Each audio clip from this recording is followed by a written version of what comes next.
Hello and welcome to another video where we're going to check out a very tanky Dualist, and we're going to use Heavy Strike with a lot of block chance.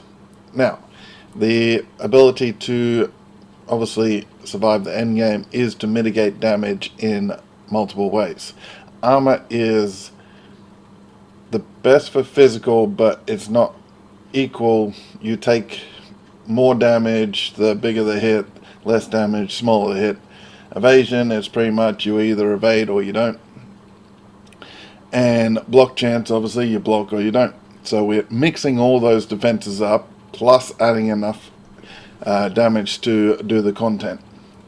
Now, as you can see, this is a level 100 character. This is no, except for this duel, no jewels, no classes, no nothing. You can add all them in. You can add in the ailment, immunity, and all that stuff. But this is pretty much get you through farming pretty much anything, because you're going to do the damage and then you're going to be able to leech and everything.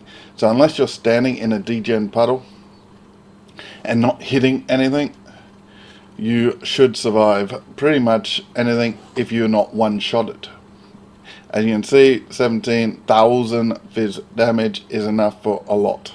You can tank a Shaper Slam. So if we have a look, the items where that is for a bit more tankier version, we'll have a look at that in a second. But we have a look, this is obviously endgame stuff. I'll show you a couple of versions of less. That is actually still good. And we're using granite, quicksilver, silver, sulfur, and obviously life, because if we get in a degen, we're not ailment immune or anything, so we need to hit the life loss. Config, because we got the boots, we have all the charges and everything up. We're doing life tap, and if we have a look, it's normal. We can go to calculation and we can take 26 hits roughly from a pinnacle or guardian boss. Now if we go uber pinnacle, go to the calculations, we can still take 18 hits. We go to delirious. So on 100% delirious, you got enemies take less damage and increased damage to you. Excuse me. So if we have a look, still 100% delirious guardian pinnacle boss. Did we put uber? Yep, uber. We can still take some hits. Obviously you don't want to actually go up against 100% delirious uber pinnacle boss, which is like Shaper, Elder, Maven, Eater, Exarch, all them, and then just face tank everything. Like, if you're going up against that, you might want to actually dodge some things. So it's just to show the ability of the particular build. So if we take these off, because we're going to swap to a very bare minimum gear. If we swap to layout 1, as you can see, we'll go up. It's easy to see if I click on it. Where's that sword? I literally have it all on 0. This is a 164 DPS sword. So, like, even the Onyx Amulet does 16 all attributes, because it's just a blessing or a couple of blessing orbs, and you can get whatever it is to max. But yeah, this gear does not help us almost at all. The tree is only level 76. This is after campaign, so we're not maxed out tree and everything, and we're still 400k DPS with a very terrible sword. We only got 2 ascendancies, so Act 3, Act 4, depending on after which act you feel strong enough, and then probably Act 7, 8. at least by the end of the campaign, you should have 2. We're leeching 428 life on hit, so we do have survivability. The amount that's here, if we have a look, because we're not going to take on a pinnacle, we can take a couple of decent hits from the boss without, this is not with doing anything, it's just purely chance to evade and our ability to mitigate hits. With the amount of incoming damage and stuff, we can survive a little. Obviously, a standard boss isn't going to last very long against a 400k DPS. We put the bleed on.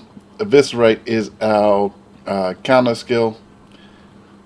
You can, I did on the tankier one, if we look at the tree, swap it over for the Cull Strike.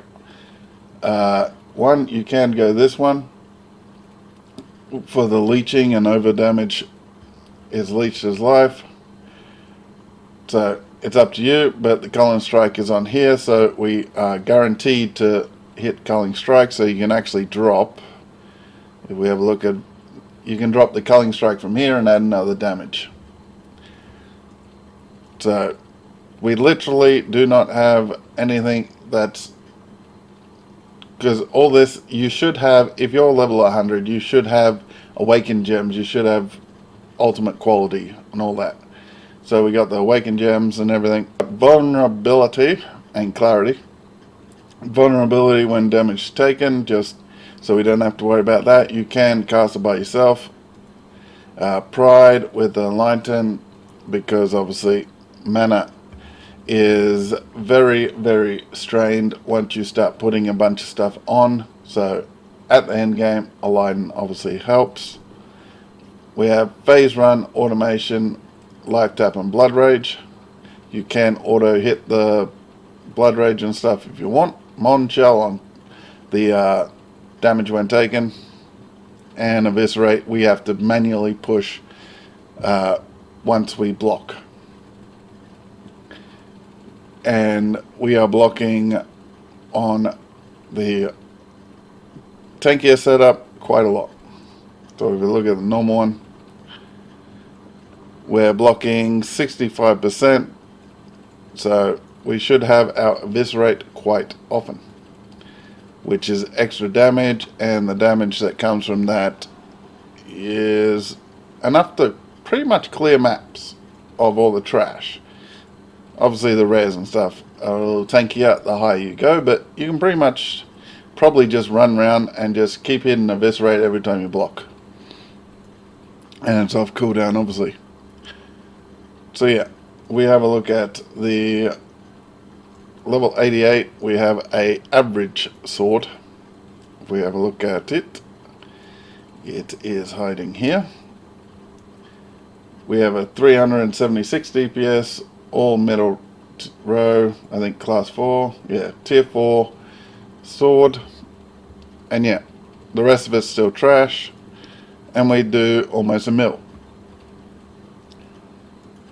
So this is actually a very, very easy through the tree.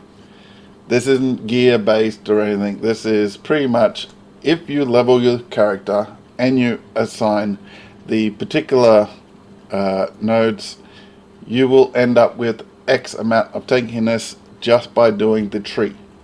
Now I like these type of builds because complete trash, we still got survivability. And then we got complete gear, and then we got a lot of survivability. And we do damage because obviously we upgrade our gear. Pretty much this, except for the boots, is to keep us alive.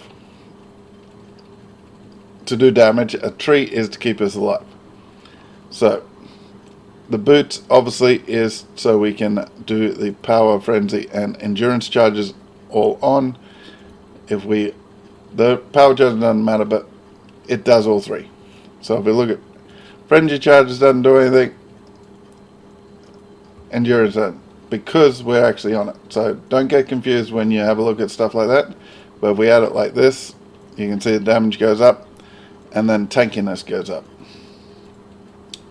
So yeah, we don't need to put it on there, but it's sometimes good to put it on there because it reminds you that yes, we do have maxed charges. This, it reserves life and you get more life. So survivability, but it does reserve your life as you take damage, and then 2 seconds you don't take damage, it comes back. So it's up to you. It does add some survivability, but the tree's not complicated. Pretty much you're going to take probably 90% of it anyway. Obviously, playing a shield, you're going to take a bit more of the block stuff, but if you're playing a bleed, you're going to take these nodes, the bleed up here, you're going to take them anyway, the bleed down here probably. So it's not like we're taking nodes that you wouldn't play as a normal character going through the level. So this is very much a doable character leveling, a doable character post campaign, and then obviously the more you throw into it, the more expensive gear you put into it, the actual more and more you can buff the tankiness and or the damage.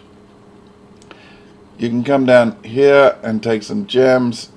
I'd recommend probably over here and come out this way, because the little bit of damage you get here, I think armor would be better, just because as we get further up through the content, the higher the armor, the more the trash and all that doesn't have to worry us, and we're obviously going to try to block a lot. You can go the evasion style, but it's all up to you. You can take all three and take the swords nodes off. If you can get a mil damage through your cluster, you can take that off. But yeah, it's up to you. I didn't use clusters because it's pretty much personal preference, and clusters can cost like 10 to 100 div depending on how good the cluster is, depending on the league. So if the tree in essence is the same, then you can do it.